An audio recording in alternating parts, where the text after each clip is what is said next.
যে আজকের মামলা ছিল অত্যন্ত গুরুত্বপূর্ণ এবং দীর্ঘদিন ধরে এই শুনানি হবার পর আজকের মামলায় সঞ্জীব খান্না প্রধান বিচারপতি, মাননীয় প্রধান বিচারপতি, তিনি বলেছেন যে আজকেই সেটি ফাইনাল হিয়ারিং এর জন্যই তিনি প্রস্তুতি নিয়ে এসেছেন এবং আজকে আমরা দেখছিলাম যে দুপুর 2টোর পর থেকেই তিনি ফাইনাল হিয়ারিং এর জন্য নিজেকে প্রস্তুত করেছেন এবং সমস্ত অ্যাডভোকেটদের কাছ থেকেও তিনি সব রকমের ইনপুটস নিচ্ছিলেন। এবং এই মামলাতে যেটা লক্ষণীয় সেটা হচ্ছে যে রাজ্য সরকার তারা তাদের দোষ ত্রুটি স্বীকার করেছে, যে তারা এটা বলেছে যে হ্যাঁ সত্যি সত্যি এই মামলায় মানে হবার অনেক আগেই অর্থাৎ রিক্রুটমেন্টের সময়তে বেশ কিছু ক্ষেত্রে বেশ কিছু ডিপারচার অ্যাবারেশন ঘটে গেছে এবং এগুলোকে আইনের ভাষায় ইরেগুলারিটিস বলা হোক বা ইলিগালিটিস বলা হোক, তাতে দেখা যাচ্ছে যে র্যাঙ্ক জাম্পিং এর বিষয় যেমন আছে তেমনি একই সঙ্গে এরকমও বিষয় আছে যে ওএমআর এ ম্যানিপুলেশন ঘটেছে, এমনও বিষয় আছে যে প্যানেল এক্সপায়ারি হয়ে যাবার পরে আবার তাদেরকে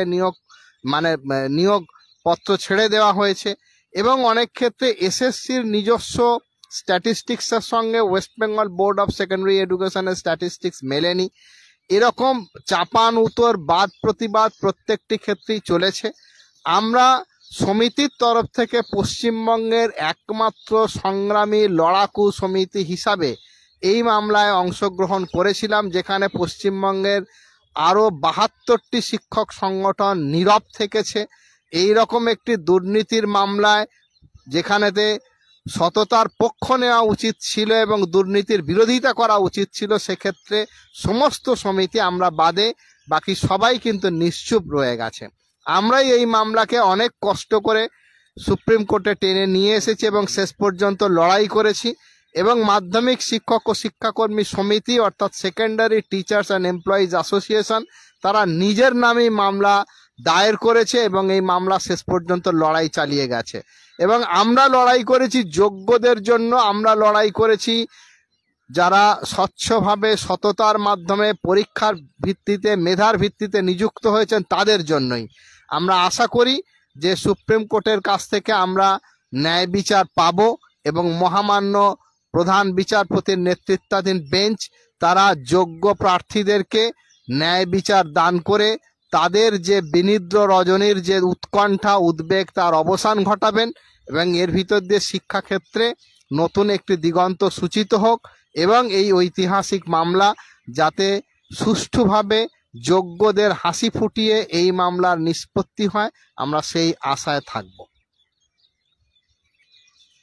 আমরা মাধ্যমিক শিক্ষক ও শিক্ষাকর্মী সমিতির পক্ষ থেকে এই মামলায় রয়েছি। একটা কথা জানাতে চাই, আমরা মাধ্যমিক শিক্ষক ও শিক্ষাকর্মী সমিতি একটা সংগ্রামী সংগঠন, 54 বছরের সংগঠন এবং কেবল এই মামলায় আমরা রয়েছি এরকম না। প্রথম যখন 22 এপ্রিল 2024 এই মামলার হাইকোর্টের রায়দানের ফলে প্রায় 26,000 শিক্ষক শিক্ষাকর্মী চাকরি চলে যায়, প্রথম আমরা ময়দানে নেমে লড়াই করেছিলাম, কলেজ স্ট্রিটে অবরোধও করেছিলাম আপনারা জানেন। এবং পরবর্তীকালে এই 5ই জানুয়ারিও আমরা কলকাতায় মিছিল করেছি, পুলিশ আমাদের মিছিল আটকে দিলে ধস্তাধস্তি হয়। ফলে আমরা লাগাতারভাবে ডিআই অফিসগুলোতে বিভিন্ন দপ্তরে ডেপুটেশন এবং বিভিন্ন কনফারেন্সেও আমাদের বিষয়গুলো তুলে ধরেছি। অর্থাৎ আমরা কেবল কোর্টের রায়ের জন্য বা কোর্টের মধ্যে লড়াই এরকম নয়, কিন্তু আমরা লড়াই করেছি সর্বত্র, রাজপথেও। এটাই আমাদের সমিতির চরিত্র। এবং এই সমিতি যে নানান বিষয় নিয়ে আন্দোলন করে, শিক্ষার ক্ষেত্রে শিক্ষক শিক্ষাকর্মীদের পেশাগত দাবি নিয়ে, যার ঐতিহ্য 54 বছরের, সেই সংগঠন আজও লড়াই করছে এবং আমরা সুপ্রিম কোর্টের রায়ের দিকে নিশ্চয়ই তাকিয়ে থাকব। সারা পশ্চিমবঙ্গের শুভানুধ্যায়ী মানুষজন, শিক্ষাপ্রেমী শিক্ষানুরাগী মানুষজন যেমন দেখছেন, এবং আশা রাখবো যারা আনটেন্টেড, যারা নিজের যোগ্যতা এবং স্বচ্ছতার ভিত্তিতে চাকরি পেয়েছে, দীর্ঘ লড়াই কষ্ট করে চাকরি পেয়েছে, তাদের মুখের দিকে তাকিয়ে এবং ন্যাচারাল জাস্টিস যে কথাটা রয়েছে তার উপর ভিত্তি করেই আজকের কোর্টের যে রায়দান রিজার্ভ করা হয়েছে, তো সেটা রিজার্ভ করা হয়েছে, সেটা নিশ্চয়ই সেই পথেই যাবে এবং যারা আনটেন্টেড তারা স্বমহিমায় বিদ্যালয়ে কাজ করবে এবং যারা টেন্টেড বা যারা চুরি দুর্নীতি করেছে, বিশেষ করে যে নেতারা চুরি দুর্নীতিতে যুক্ত, যারা প্রভোগ করেছে, তাদের চূড়ান্ত শাস্তিরও আমরা দাবি করেছি। বিভিন্ন সময় মিটিং মিছিলেও বলেছি, রাজপথেও বলেছি। আজও আমরা একই কথা বলি যে যাদের জন্য আজকে এই ঘটনা ঘটেছে তাদেরকে কিন্তু ছাড়া উচিত না, সেটাও নিশ্চয়ই কোর্ট বিচার করবে।